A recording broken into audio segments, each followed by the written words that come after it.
entre sus demás responsabilidades e inclusive algunos sacrifican pues ratos de ocio. Entonces, pues reitero, agradezco mucho la presencia de los que están acá en este momento y si alguien se llega a unir más adelante, pues igualmente cada quien tiene sus razones, etcétera. Entonces, pues vamos a dar inicio. El tema de hoy es el condicionamiento clásico. Siempre escuchamos acerca de Pavlov, del condicionamiento clásico, diciendo que no es qué cosa de la ciencia, qué es esto, qué perros, qué saliva, qué miedo, etcétera. Se engloba todo ese rollo, pero no son chilaquiles. Entonces, vamos a ver más a profundidad qué es el condicionamiento clásico. Vamos a abarcar lo más esencial de este modelo científico para que podamos entender muchos de nuestros comportamientos automáticos, voluntarios. Y ya más adelante veremos cómo el condicionamiento clásico, ya en clases posteriores, se relaciona directamente con el condicionamiento operante, postulado principalmente por B.F. Skinner. Ahora bien, antes de iniciar, me gustaría preguntarle a Juanín, primero, ¿tú qué sabes del condicionamiento clásico, Juanín? A lo que recuerdo es que el condicionamiento clásico es como, entre comillas, el más, no sencillo, pero el más básico, que se basa en estímulo-respuesta. Y ya, creo que es Ok, lo que recuerdo. es un postulado bastante popular que lo engloba bastante bien, lo resuelve muy bien. Arturo, digo, ¿sí, no? ¿Estás Arturo? Eduardo, Eduardo, ¿tú qué sabes del condicionamiento clásico? Lo mismo que dijo mi compañero, Lid, lo mismo. Ok, ok. Entonces vamos a pasar con la siguiente diapositiva y empezamos con la introducción. Es de los primeros modelos científicos que explican cómo los organismos aprenden las relaciones entre los eventos. ¿Ok? ¿Por qué de los primeros modelos científicos? Porque a pesar de que es relativamente joven a comparación de muchísimas ciencias, dentro del campo de la psicología no se tenía previo a esta fecha un marco científico, un marco sólido en el cual podíamos trabajar ya como una ciencia como tal. Establece el principio de que el ambiente puede modificar la función de los estímulos. Muchos siempre hablamos a los conductistas de decir, oye, ¿qué es función? Que la conducta tiene la función aquella, bla, bla, bla. Y a función nos referimos eh, la tarea que cumple, el efecto que tiene sobre el organismo, sobre el individuo. El condicionamiento clásico no expande el repertorio conductual, no expande el repertorio de conductas que emitimos, pero sí explica cómo un estímulo puede provocar respuestas que antes provocaba otro estímulo. Más adelante veremos un poco más a detalle este último postulado y pues sacaremos nuestras propias conclusiones. El conocimiento clásico no explica conductas voluntarias, como lo hace el conocimiento operante, sino cambios en las conductas reflejas. ¿Qué queremos decir con conductas reflejas? Movimientos, conducta biológica, reflejos que son completamente involuntarios, que son de carácter biológico y filogenético. Alexa, ¿tú qué entiendes por carácter filogenético? No, no entiendo nada por carácter filogenético, Ok, pero me imagino que, no sé, genético. No, la verdad no, no. pues en parte estás, bueno, sí, estás en lo correcto, porque lo genético nos referimos a toda esa información que ha ido, ¿cómo decirlo?, de generación en generación, de que nace una generación, muere la vieja, nace una generación, y así continuamente. Eso tiene que ver mucho con la evolución y con una visión darwiniana. Ahora bien, si hemos leído algunos libros, artículos, páginas de Facebook, páginas de divulgación, etcétera, siempre encontramos nombres diferentes, que pavloviano, que clásico, que respondiente, que aprendizaje asociativo. Entonces, ¿cuál chuches es el correcto? O sea, ¿alguien está mal? ¿Alguien está bien? Pues bien, aquí tenemos los tres nombres, bueno, cuatro nombres principales, aparte, bueno, tres nombres principales aparte del clásico, que es el condicionamiento pavloviano. que este nombre de pavloviano se utiliza más en la literatura académica. ¿Por qué? Porque pues Pavlov es el principal referente de este modelo explicativo y también se usa mucho en la neurociencia del aprendizaje y la psicología experimental. De ahí nos vamos con el condicionamiento respondiente, que es usado principalmente por Skinner, sobre todo para diferenciar entre el condicionamiento respondiente pavloviano al condicionamiento operante, darles un nombre que le dé una identidad a cada uno, y también es relevante en el análisis del comportamiento y el análisis conductual aplicado, y también con los enfoques contextuales. Y por último pasamos con aprendizaje asociativo. Este último término se usa más en el ámbito del aprendizaje. ¿Por qué? Porque engloba de una vez el condicionamiento clásico y el condicionamiento operante. Por ende, este último nombre casi no lo escuchamos dentro de nuestra área. ¿Por qué? Porque utilizarlo en artículos, en demás revistas, papers, etcétera, nos puede resultar bastante confuso. Entonces, por eso preferimos los nombres anteriores. Recuerden que cualquier duda, cualquier aclaración, opinión, queja, transferencia bancaria, pueden alzar la manita o interrumpir en caso de que pues no llegue a ver la manita. Entonces, una vez dicho esto, vamos a pasar con lo siguiente, que es el origen y fundamentos teóricos del condicionamiento respondiente. Esto, a comparación de muchas ciencias, no es tan viejo, por así decirlo, específicamente este modelo. ¿Por qué? Porque nace a finales del siglo XIX y principios del siglo XX en el marco de la fisiología rusa experimental. Es decir, no fueron psicólogos los pioneros. Rusia estuvo muy involucrado en el nacimiento de este modelo. ¿Por qué? Porque antes de Pavlov hubieron otros dos personajes que investigaron un poco este fenómeno, no con fines de, oh, sí, quiero desarrollar el condicionamiento respondiente, pero al fin y al cabo no es como una tablet que se inventa, por ejemplo, es como el fuego. Ahí está, pero hasta apenas lo estudiamos. Aquí tenemos principalmente a Iván Sechenov. Si mi pronunciación no es la más fluida, perdonen, no soy ruso, soy de Veracruz. Y este último propuso que los reflejos podían explicarse por procesos cerebrales, sentando las bases para una psicología más objetiva. Si bien eh, en nosotros no nos enfocamos tanto en las neurociencias o no somos cerebrocentristas, el hecho de ya trasladar este fenómeno a algo que tenemos completamente la certeza de que existe, ya es un pasito más a un marco científico para poder estudiar los fenómenos de la conducta. Y ahí tenemos a Vladimir Bekhterev. Vladimir estudió los reflejos motores condicionales, como la retirada de un pie ante estímulos asociados. Por ejemplo, cuando metemos un pie en una laguna de agua fría, pues es completamente natural, completamente autónomo, automático, perdón, que pues, lo quitemos. Está muy frío. Y tenemos al personaje que hemos hablado desde siempre, es cuando hablamos de condicionamiento respondiente, a un personaje icónico, que es casi casi como mi primo, el fisiólogo ruso Iván Pavlov.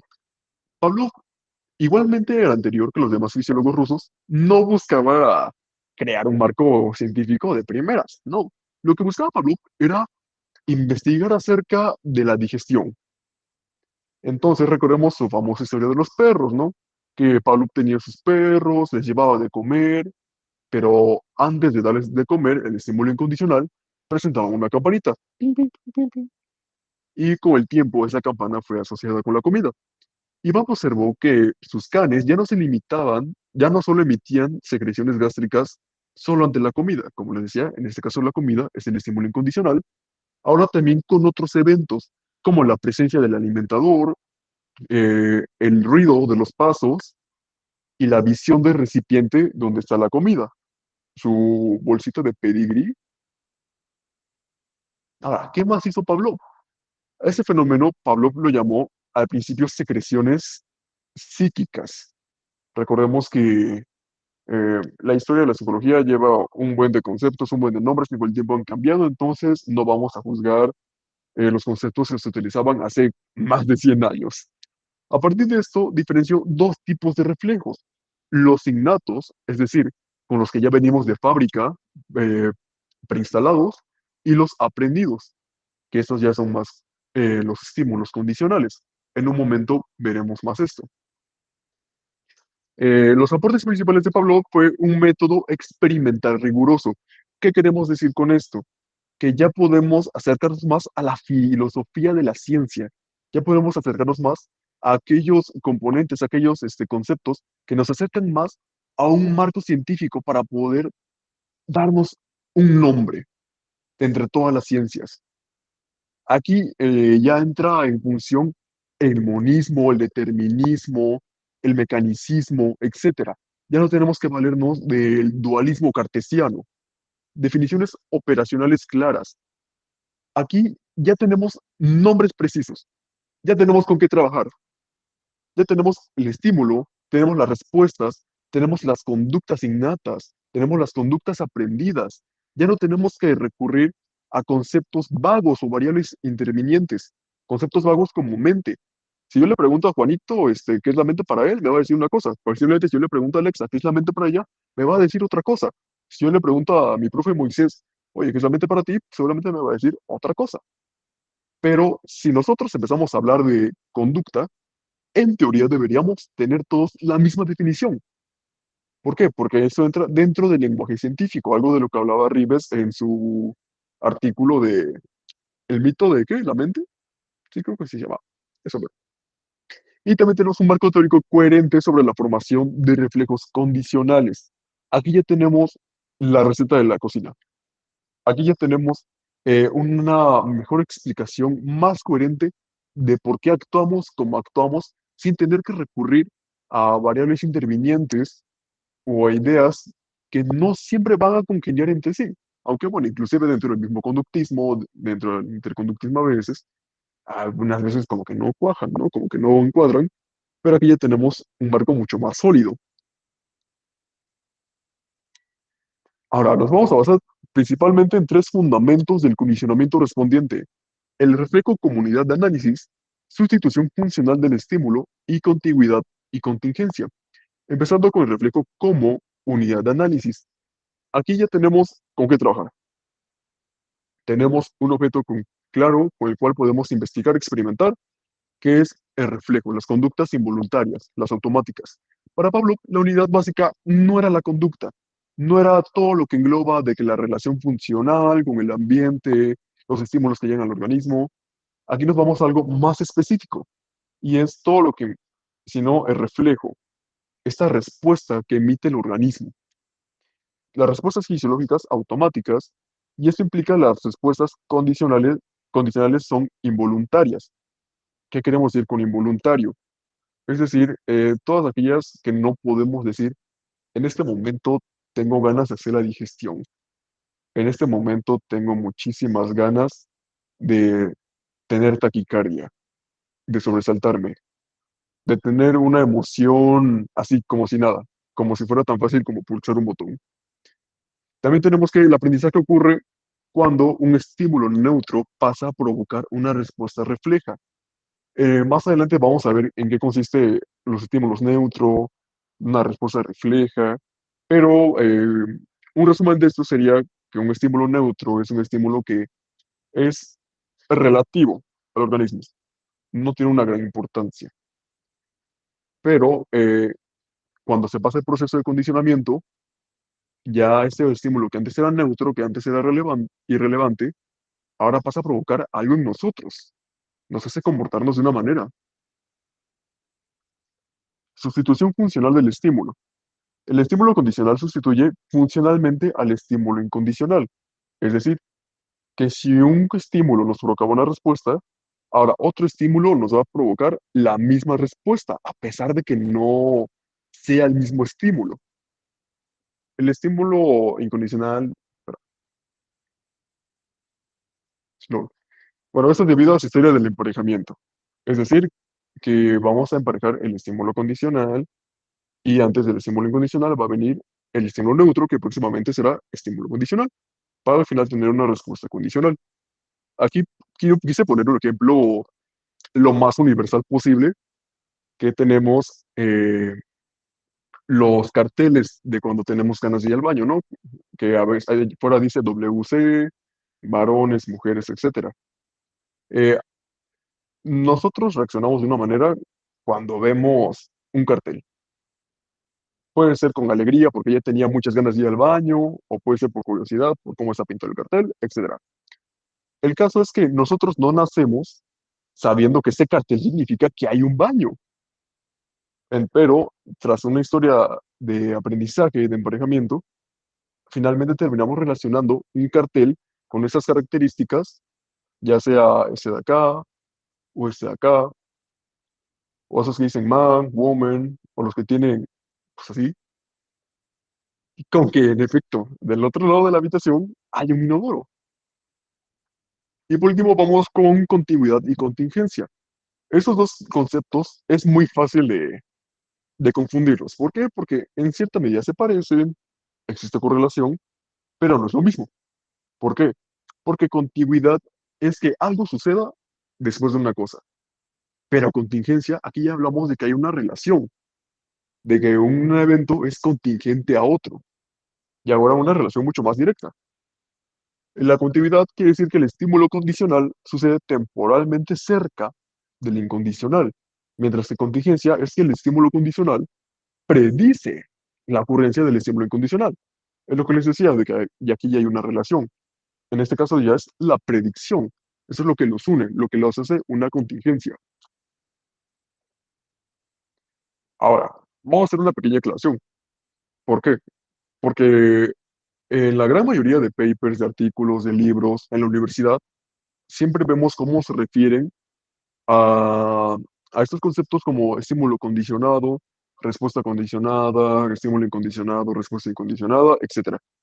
Pero si ya se dieron cuenta, yo les estoy diciendo incondicional, incondicionales. Entonces, ¿estoy mal? ¿Ellos están mal? ¿Quién está correcto? No sé. Bueno, sí sé. Em, Aquí lo que pasa es que desde tiempos inmemoriales los problemas de traducción han existido. Se presentan en todo tipo de textos, en novelas, en la Biblia, en manga, en cómics, etcétera. Y la psicología, los textos científicos, no son para nada la excepción. Entonces, ¿qué pasó? Como si se dieron cuenta en la historia del condicionamiento clásico, todo se remonta principalmente desde Rusia, desde el idioma ruso. Entonces, del idioma ruso se tradujo al inglés y del inglés se tradujo al español. Y esto no lo digo yo, lo dice mi querido tío Emilio Rives. De hecho, vamos a poner un videíto de Rives. Va a ser muy cortito, nada más para que lo entiendan. En caso de que no se escuche el audio, eh, tiene subtítulos, así que no se preocupen.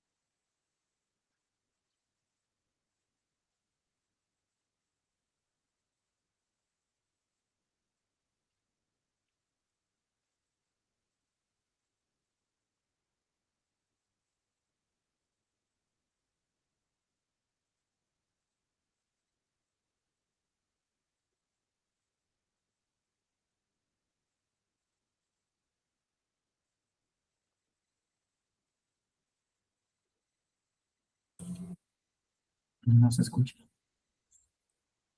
Bueno, tiene subtítulos, entonces no hay falla.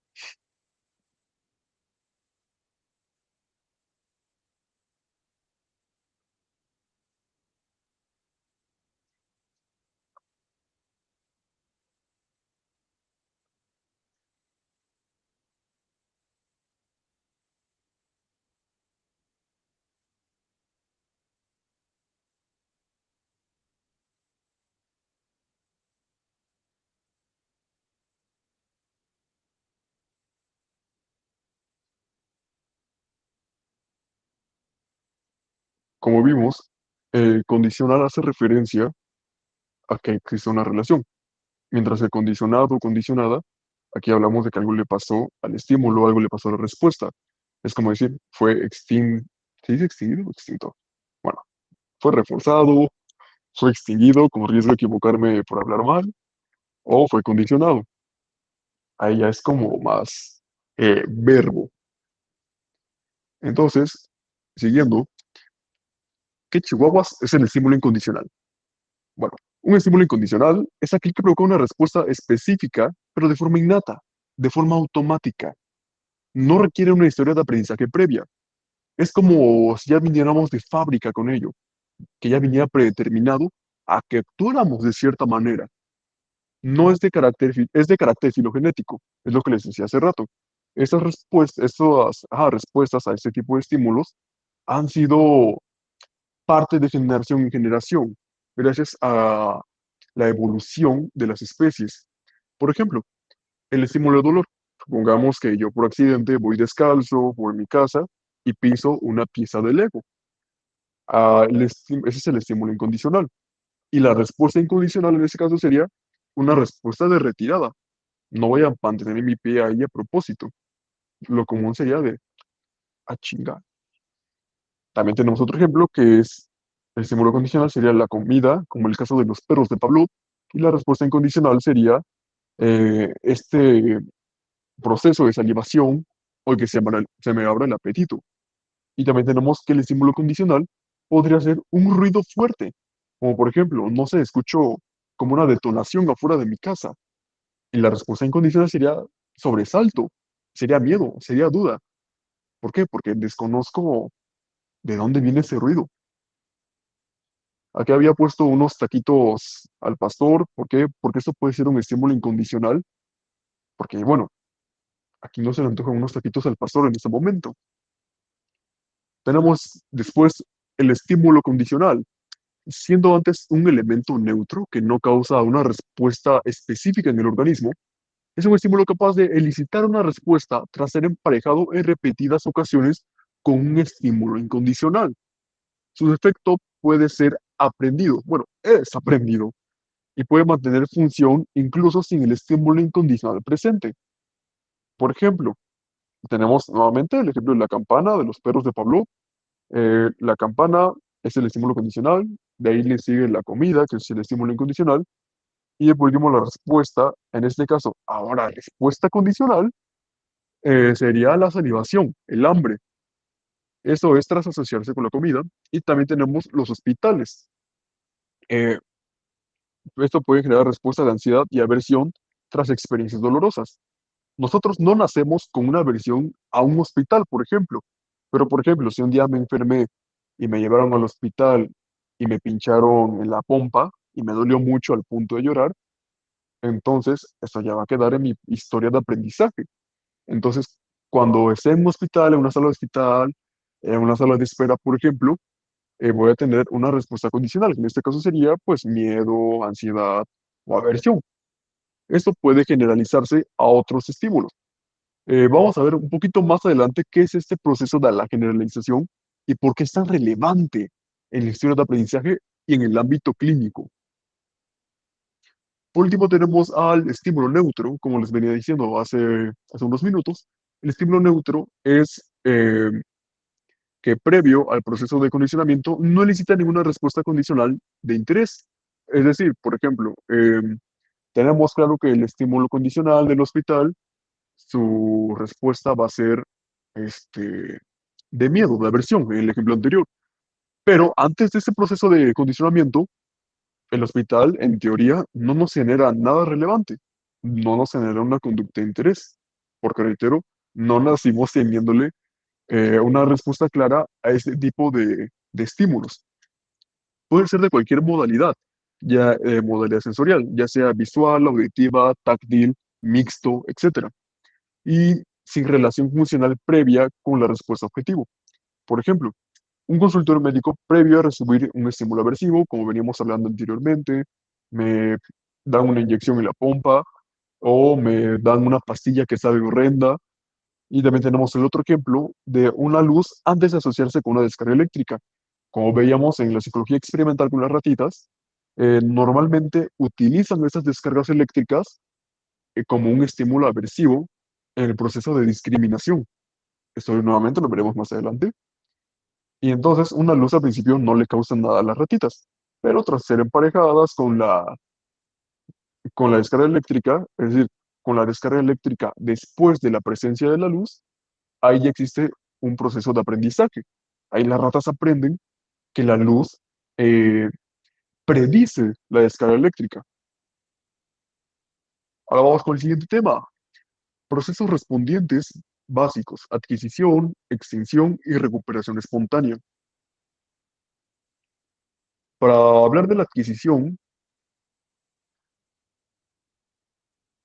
vamos a decir que es el proceso en el cual nosotros ampliamos eh, ese repertorio de conductas, este, perdón, respuestas condicionales. Y aquí quise poner un ejemplo, bueno, no es un ejemplo, es un esquema del libro Procesos Psicológicos Básicos, en donde nos muestra esos procesos de adquisición y cuál es el más efectivo y cuál no es tan efectivo. Aquí, como vemos, la flecha, la línea base, es el tiempo, y arriba tenemos el cuadrito en blanco, que es el estímulo condicional, y abajo el estímulo incondicional, que es el que está como que punteado, con rayitas, etcétera. Tenemos principalmente 5, y vamos a centrarnos principalmente en el de demora corta. Como su nombre lo indica, primero aparece el estímulo condicional, el estímulo que posteriormente va a causar una respuesta condicional. Y antes de que termine ese estímulo, mientras sigue presente, ya al final se le va a presentar el estímulo incondicional. Esto va a hacer que la adquisición de esta respuesta condicional sea mucho más rápida. Es el método más efectivo que encontramos.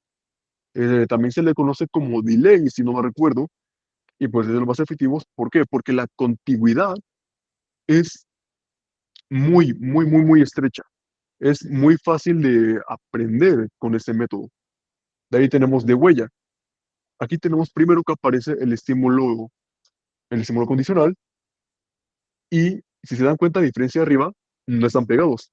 Hay un espacio acá donde no hay nada. Ese espacio de acá es un pequeño lapso de tiempo en donde no está presente ni el estímulo condicional ni el estímulo incondicional. Entonces, ya después de que el estímulo condicional ha sido retirado, ahora sí dejamos pasar un tiempecito, y finalmente presentamos el estímulo incondicional para que así haya este proceso de aprendizaje.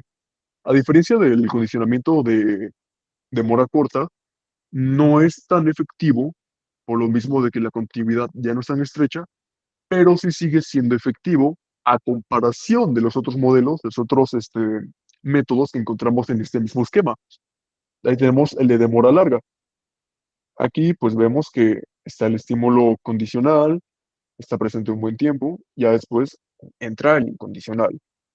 De ahí tenemos el simultáneo, que aquí no es que uno pase después de otro, sino que se presentan al mismo tiempo. Este método no es tan efectivo. ¿Por qué? Porque aquí sí es mucho más difícil que el individuo aprenda que uno predice al otro. Y así es más difícil que exista un proceso de aprendizaje correcto. Y por último tenemos el menos efectivo, que es el de hacia atrás. Aquí, ¿qué queremos decir? El estímulo condicional y el incondicional se presentan al mismo tiempo, pero el estímulo incondicional dura poquito, mientras que mientras que el condicional dura mucho más. Esto hace, si se dan cuenta, es completamente todo lo contrario al primero, el de demora corta, y esto definitivamente es de las peores para que exista un proceso de condicionamiento. Luego tenemos la extinción. La extinción es el proceso donde la respuesta condicional disminuye cuando el estímulo condicional se presenta en repetidas ocasiones, pero sin el estímulo incondicional. ¿Cómo lo podemos poner un ejemplo? Nuevamente, con los perros de Pavlov, podemos presentar la campana, tirín, tirín, tirín, tirín, pero no vamos a presentar la comida. Y esto va a hacer que poco a poco eh, en la campana deje de predecir la existencia de la comida. Ahora, el organismo aprende que el estímulo condicional ya no predice el estímulo incondicional. Aquí veníamos viéndolo de los perros. La respuesta condicional se inhibe, pero la asociación original puede seguir latente. Por ejemplo, eh, no sé si habían visto The Office. En un clip, un personaje somete a un proceso de condicionamiento clásico a su compañero, en donde cada vez que reiniciaba la compu, hace un sonido. Ya saben, de Windows 7, versiones anteriores. Y posterior a ese reiniciado de la computadora, le decía a su compañero que si no quería un alto, y que es una menta. Entonces, el estímulo condicional en este caso sería, eh, El reiniciado de la computadora y el estímulo incondicional sería la menta. Y a la respuesta condicional de Dwight, que es el personaje al cual condicionaron, sería como de hambre. Entonces, ¿qué pasa cuando el otro personaje reinicia la computadora, pero ya no le ofrece la menta? La respuesta condicional de levantar la mano para que le den la menta eh, se inhibe, deja de existir. Ahora, ¿cómo lo podemos pasar al campo de la psicología clínica? Este principio es la base de la exposición en terapia. Aquí lo vamos a ver un poquito más adelante y específicamente con el trastorno de estrés postraumático y explica por qué la ansiedad puede reaparecer. O sea, la ansiedad no es una patología, no es un virus, no es una bacteria que entra en nuestro organismo y después aparece como si fuera, no sé, viruela o yo qué sé. No, no, no. Necesitamos varios ensayos y variabilidad contextual. ¿Por qué? Eh, en varios ensayos, porque normalmente no basta con uno solo, no basta con una sola ocasión para que una conducta se extinga, para que una respuesta condicional se inhiba. ¿Y por qué variabilidad contextual? Porque tenemos que ponerlo en varios escenarios para que la persona aprenda que en varios escenarios, en varios contextos, ese estímulo incondicional ya no va a aparecer. No es un borrado de aprendizaje, no es desaprender, no es como un borrado de memoria, no es como control Z, no, no, no. Es nuevo aprendizaje. El ser humano, a menos de que pues, por algún motivo le dé Alzheimer o se pegue bien duro en la cabeza, no podemos borrar el aprendizaje, no podemos borrar la memoria. Aprendemos continuamente y un conocimiento se va construyendo sobre otro. Ahora vamos con la recuperación espontánea. Es la reaparición de la respuesta condicional tras un periodo de descanso, luego de reducirse a través de la extinción. Suele ser más débil que la respuesta la respuesta condicional original, aumenta con el paso del tiempo y disminuye con sesiones repetidas de extinción. Por ejemplo, nuevamente vamos con este ejemplo de The Office. Si yo apago, si la persona que apaga la computadora la reinicia, pero ya no está el estímulo incondicional, que en este caso es la menta, pues la respuesta condicional, que sería que estira la mano o esta salivación, esta hambre, se inhibe. Pero ¿qué pasa si un día de la nada reinicia la computadora y nuevamente le empieza a ofrecer la menta a mi compañero? Pues ahí la respuesta condicional puede volver a aparecer, ya no con la misma intensidad, pero puede volver a aparecer. Ahora, ¿cómo lo pasamos esto al campo de la clínica? Eso explica las recaídas de ansiedad o miedo. No es que algo esté mal contigo, no es que seas débil, es que simplemente es un proceso completamente natural, es completamente normal y está sujeta en tu entorno para que esto pase. No indica fracaso terapéutico, es un fenómeno completamente predecible. Por eso hay que estudiar bien esos temas, para trazar un buen plan de intervención para los consultantes. Refuerza la necesidad de seguimiento y generalización. Ahora, vamos con unos errores frecuentes en estos conceptos. La extinción elimina la emoción del miedo. Nah. La extinción inhibe las respuestas bajo ciertas condiciones, bajo el miedo. Por ejemplo, si yo tengo condicionado las serpientes y me dan miedo las serpientes por un proceso de condicionamiento clásico, el miedo puede que siga ahí, pero mis respuestas de evitación o de, ¿cómo se llama? Era de escape, mis conductas de evitación o de escape se pueden inhibir. Ahora, mito, la adquisición siempre es gradual, no es completamente falso. ¿Por qué? Porque algunos procedimientos de condicionamiento pueden requerir varios ensayos, según el tipo de condicionamiento, si es de demora corta, demora larga, de huella, etcétera. Pero fácilmente también puede ser desde un solo ensayo, y esto depende muchísimo del contexto. Por ejemplo, la naturaleza del estímulo, nuestro nivel de privación, etcétera.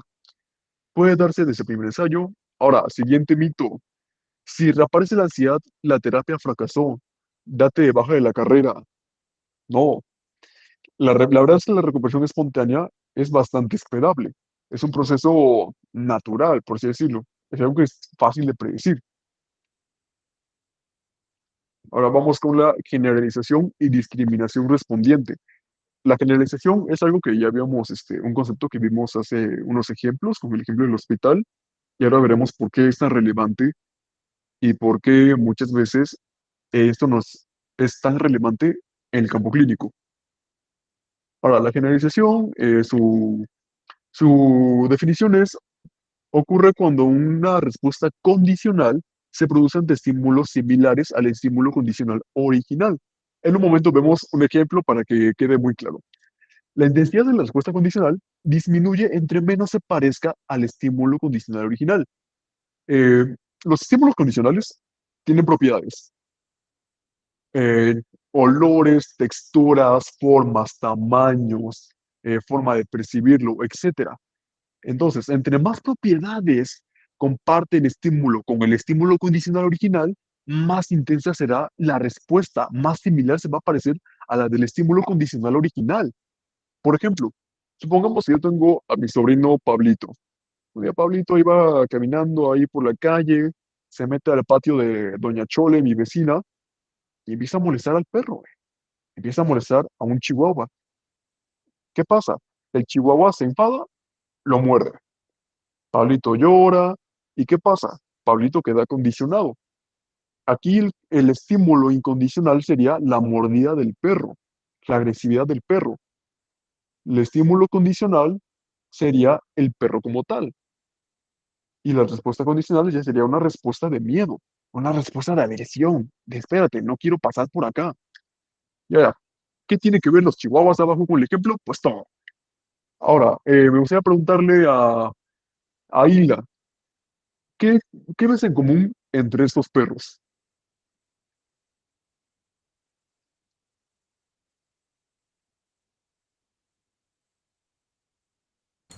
¿Cuál fue la pregunta? ¿Qué ves en común entre estos perros? Que son chihuahuas, uno, Ajá, y que tienen expresiones humanas. ok, Y ya, algo más que tenía que notar. así está bien. Ok. Juanín, aprovechando que estás ahí, ¿tú qué notas en común entre esos perros? Juan acaba de salir precisamente, entonces, de modo. Ah, lol. Moisés, ¿tú qué ves en común entre esos perros? ¿Qué ves en común, hijo? Estoy chambeando. Eh, um,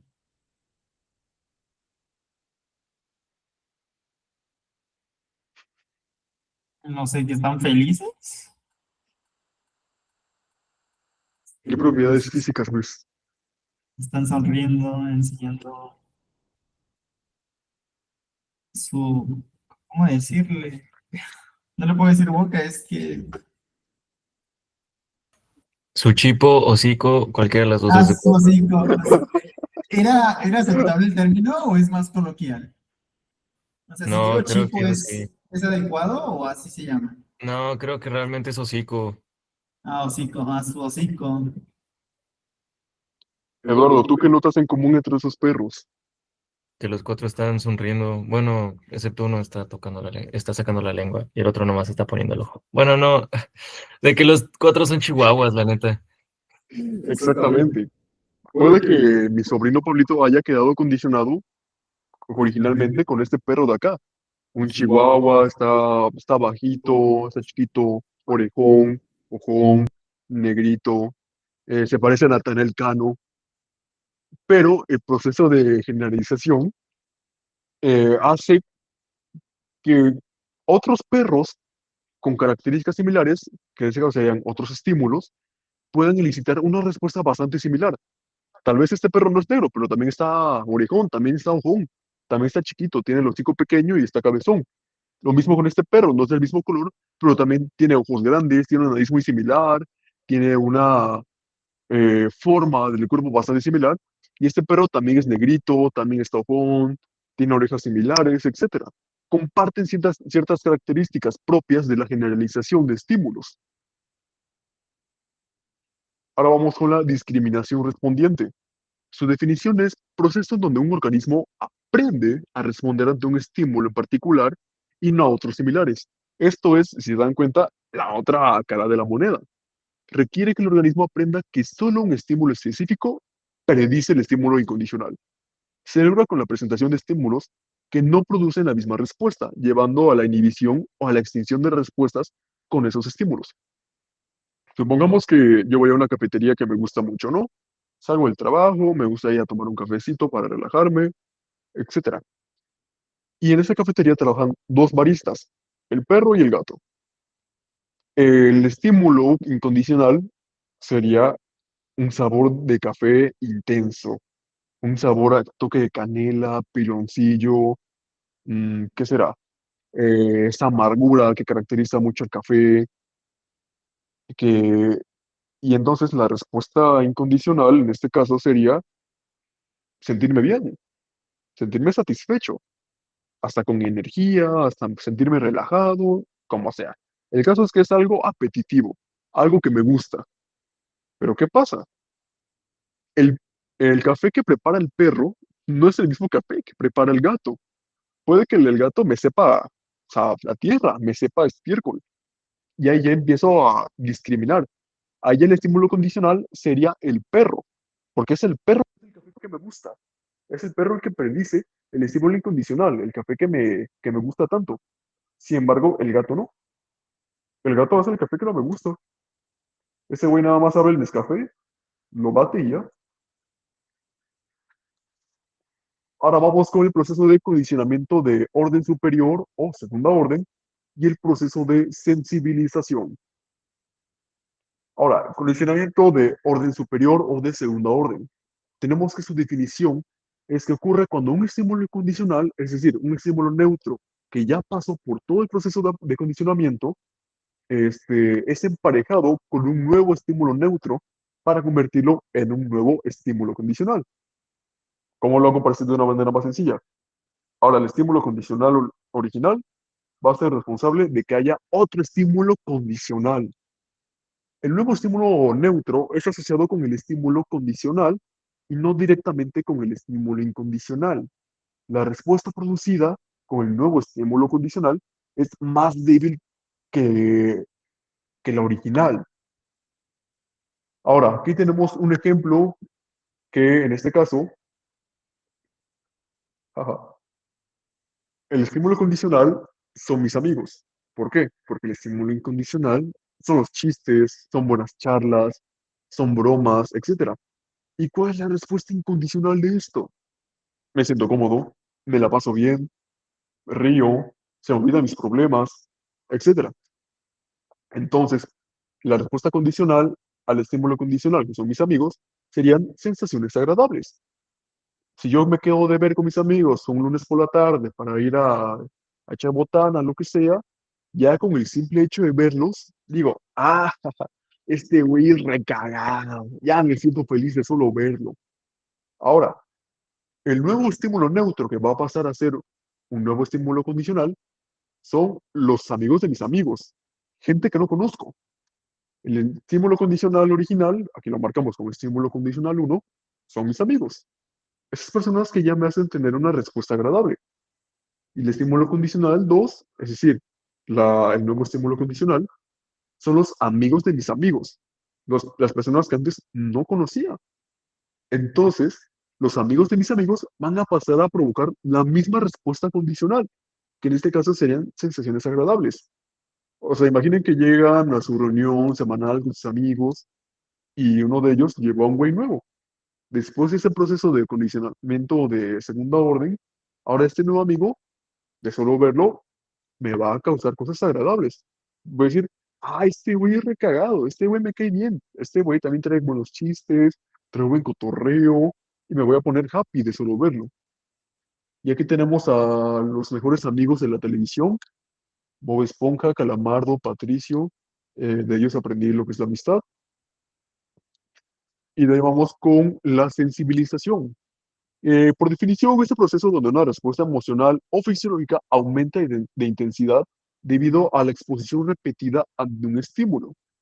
Ahora, no requiere la asociación con otro estímulo.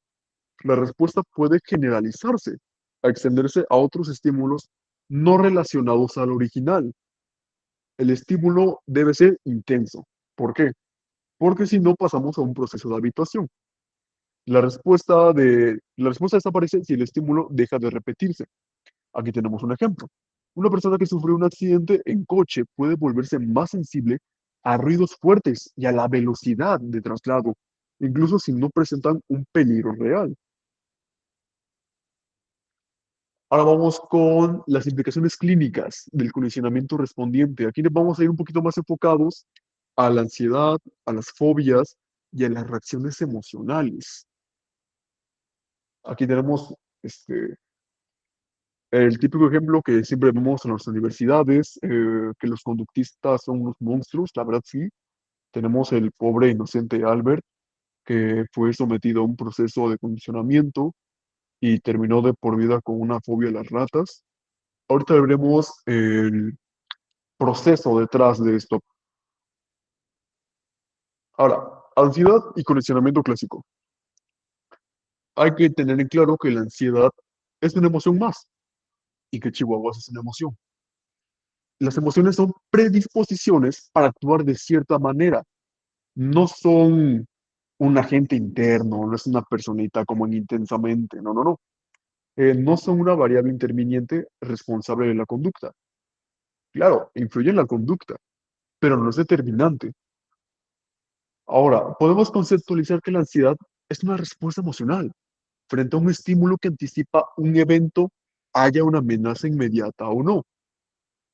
Aquí tenemos un ejemplo de, por ejemplo, un estímulo incondicional es un evento aversivo para mí. Por ejemplo, un fracaso académico o una situación social estresante. Tenemos que la respuesta incondicional ante este evento, ante este estímulo, son reacciones emocionales y fisiológicas como miedo, nerviosismo, taquicardia, etc. Entonces, el estímulo condicional pasa a ser que el estímulo neutro, asociado con el estímulo incondicional, como un examen, una fiesta o lugar del evento aversivo. Ahora vamos con las fobias, con los miedos. Las fobias son miedos irracionales, irracionales entre comillas, porque pues si sabemos por qué están ahí, conocemos su función, a objetos o situaciones específicos. El estímulo condicional se asocia con una respuesta emocional a través de una experiencia traumática, una experiencia bastante intensa. Por ejemplo, bueno, aquí tenemos de primeras, ¿no? El ejemplo de Albert, que era un bebé, le pusieron a una rata, la rata no evocaba ninguna respuesta en concreto, era un estímulo neutro. Entonces, ¿qué pasa? A Albert le presentan la rata para seguido presentar un ruido muy fuerte, que este ruido sí altera a pequeño Albert, haciendo que ahora la rata sea un estímulo condicional, el ruido fuerte un estímulo incondicional, y las respuestas de miedo y evitación una respuesta condicional. Pero como ya hemos visto ese ejemplo una y mil veces en la universidad, vamos a pasar con un ejemplo un poquito más aterrizado en nuestro contexto, lamentablemente. Aquí tenemos que el estímulo incondicional es un asalto en la calle por la noche, una calle oscura.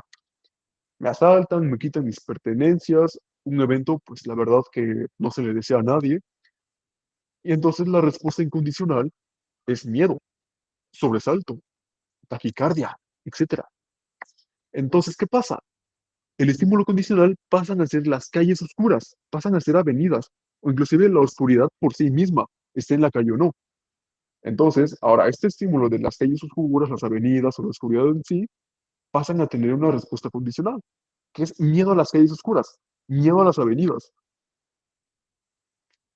La exposición gradual del estímulo condicional es un proceso de desensibilización sistemática, ayudando a aprender nuevas asociaciones y a disminuir las respuestas emocionales. Como veníamos viendo hace unos minutos en ese apartado de la extinción, que consiste en presentar el estímulo condicional, pero sin el incondicional, podemos traducirlo a este ejemplo. ¿Cómo lo podemos traducir? Mm, ¿Quién será? Bueno, ¿alguien quiere pasar a ejemplificar esto último con este ejemplo de acá?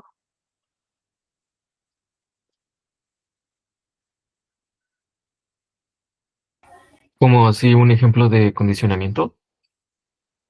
¿Cómo podrías pasar lo que dice acá de la exposición gradual al ejemplo que está acá? para sensibilizar a la persona, o sea, de Ándale. que quitarle el miedo Ujú. o ponerle 3 rateros en una calle y que vea que no hacen nada, así que pase caminando. No, la neta ni idea. Está bien, O está sea, se bien. supone que es exposición de poco a poco, ¿no? O sea, no puedes aventarlo así tal cual, pero, pues, no sé, buscar a alguien o que me cuente o algún momento en el cual se siente seguro, algo que relacione con seguridad, ya sea una persona, algún objeto, algo que haga sentir seguro a esa persona, segura esa persona, y ir yendo de poco a poco en calles, en avenidas, en pues sí, exponer de poco a poco, no necesariamente de noche, o puede ser pasillos oscuros, cosas así, ¿no? Pero siempre y cuando esté acompañado de esa cosa que le da cierta seguridad, ¿no? Y ya después de soltar eso que le da seguridad y ver si cambia algo, así hasta que llega el punto de regresar a la normalidad, entre comillas, se puede decir. No sé, eso se me ocurre. Muy bien, Eduardo. De hecho, fue una muy buena participación. A todos los demás, por favor, refuércenlo socialmente, mándenle emojis de felicitación, de aplauso, por favor. Quiero ver esas reacciones. Eso, muy bien. Gracias por reforzarlo. Ahora, así es bastante cierto lo que dijo su compañero Eduardo. Por ejemplo, que el estímulo condicional se presente sin el estímulo incondicional. Aquí pueden pasar que ya después de un proceso se presenten unas calles oscuras, unas avenidas, pero sin el estímulo incondicional, sin que lo asalten, como decía su compañero, para que las nuevas asociaciones dicten que no hay un peligro real. Claro, puede tener una prevención, pero la persona puede volver a adaptarse a un nuevo entorno. Ahora vamos con las reacciones emocionales y el condicionamiento clásico. Como hemos venido viendo anteriormente, ese proceso de condicionamiento tiene mucho que ver con nuestro estado anímico, con nuestro estado emocional. El condicionamiento clásico explica que ciertas reacciones emocionales se desarrollan en respuesta, en consecuencia, a estímulos particulares. Por ejemplo, no sé, aquí tengo al lado mío un árbol de Navidad. Puede que, por ejemplo, no sé, a Alexa, el árbol de Navidad le evoque respuestas de felicidad, de sentirse cómoda, sentirse como en casa. Pero personalmente no me gustan los árboles de Navidad. Yo los tengo asociados con experiencias no tan agradables. No me gustan. Por ejemplo, el trastorno de estrés postraumático es un trastorno donde la persona experimenta respuestas emocionales intensas a recuerdos y o estímulos asociados a un evento traumático previo. Un evento que suele ser bastante aversivo, muy intenso. Aquí tenemos un ejemplo, lamentablemente, pues un poco pegado a nuestra realidad y que nuevamente no se le desea a nadie, que es un secuestro. Un estímulo incondicional sería un secuestro, siendo esta una situación bastante traumática para cualquiera. Entonces la respuesta incondicional sería miedo, terror, taquicardia, ansiedad, incertidumbre. Ahora, la respuesta condicional pasaría a ser estímulos asociados con el evento traumático, como no sé, la calle donde secuestraron a la persona, los tipos de vehículo, una Suburban, por ejemplo, una Raptor, personas caminando, armas de fuego, armas blancas, etcétera. Entonces, ahora que ese estímulo ha sido condicionado, la respuesta condicional sería ansiedad. Recordemos que la ansiedad es una emoción. El miedo, el pánico. Y pues por el día de hoy sería todo. Si tienen alguna duda, no duden en levantar la manita o directamente abrir el micrófono para decirlo. Lo podemos platicar con mucho gusto y podemos encontrar respuestas juntos. Ninguna paja, buena clase. Una, me reforzaban éticamente.